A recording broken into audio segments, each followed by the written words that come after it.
อ๋อข้ามาสูงค่าพี่น้องผู้ปันเฮียงเฮาเขากูเกาะในคาเนาะมือในข่าวใจทุนในก็ดีมารีวิวสวนผักเอาคาในคาเนาะว่ามันดีมีผักสังหลายอันว่านั้นเฮามาโดยจอมกันค่ะในได้เปลี่ยนงาในเขาเนาะเป็นของงาว่าเดียวว่าในกันเนาะ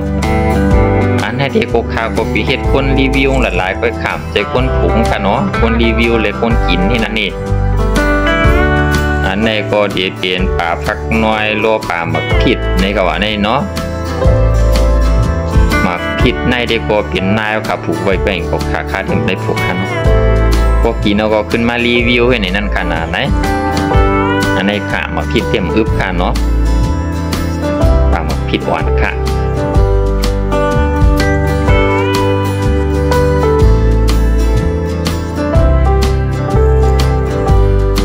นายก็ซ้ำที่เป็นหนอนเบิ้นว่าหนอไม่หวานอันหวานขนาดไหนก็กาคือเก่งแล้วค่ะ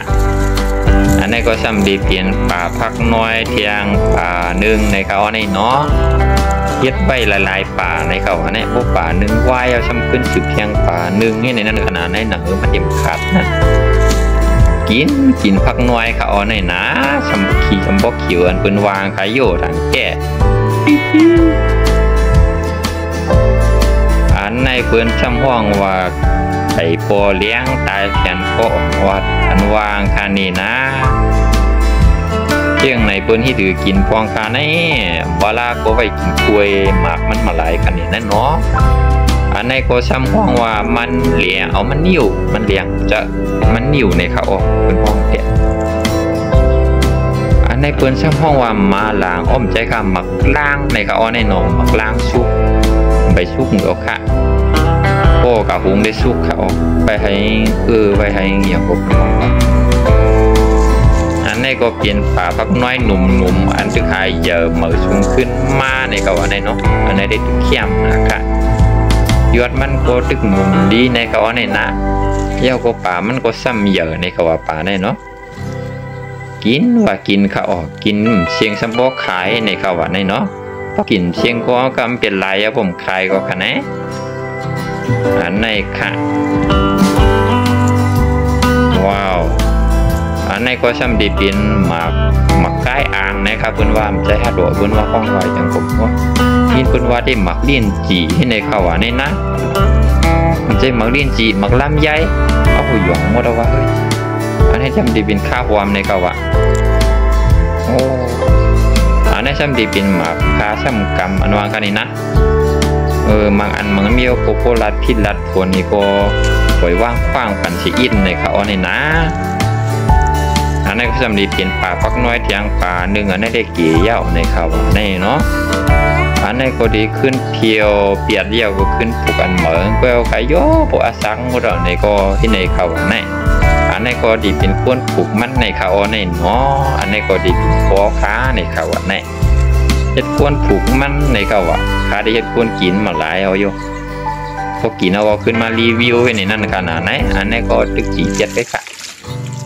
อันในปืนห่วงว่าหมักแยงจ้างอันว่าหมักแยงซ้ำลิบอันว่านั่นขนาดนี้แก้วข้าวหมักแยงซ้ำลิบ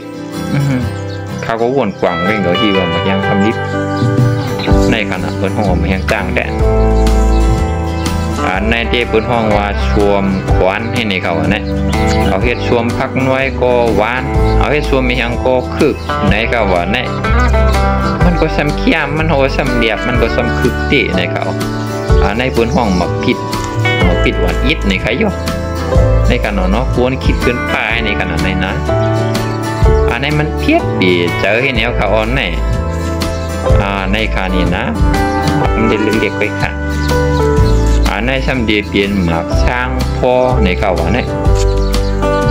ในขนมหมักผมมีใครว่าสร้างพ่อสินส่วนสร้างพ่อใครว่าใครอยู่อันนี้ที่ห้องว่าส่วนหมักคือในครับห้องนำไปหันหมักอะไรนี่จะมีหมักใครอยู่อันนี้ค่ะเนาะ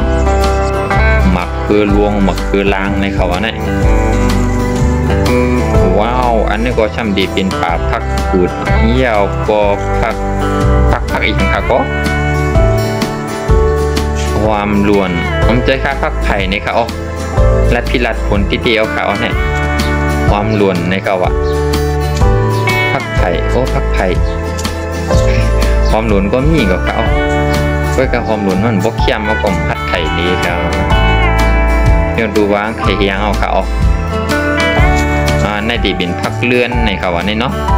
พักเลื่อนเตือนขึ้นสึงอันว่าการนี้คือคุณถึงเขากินพักสังขารอันในบินพักเคี้ยวต้วงในเขาว่าตั้งเอาห้องแกะต้วงเตียมหัวค่ะในขนมเนาะราคาที่หมักเอาค่ะหมอกเหลืองในสมินพักอ่างค้างในเขาว่าในเนาะพบมีหมากว่าซ้ำห้องว่าหมากอ่างค้างในเขาว่าในเนาะ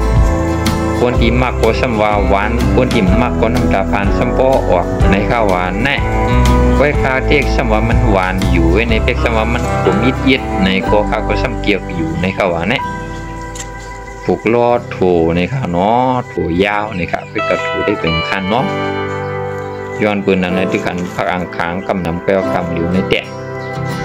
อันในก็เปลี่ยนตัวหมากสร้างคอตัวช้างคอในก็ขย่มไปหันหมากทะเลนี่ขนมผมบอกกันงานในข้าวไหนผมไม่ผมในเกาะอยู่ผมก็กัดตรงหมากมาก็ซ้ำไรกินในข้าวหวานในฮัลโหลเนาะอ๋อครับยินช่วง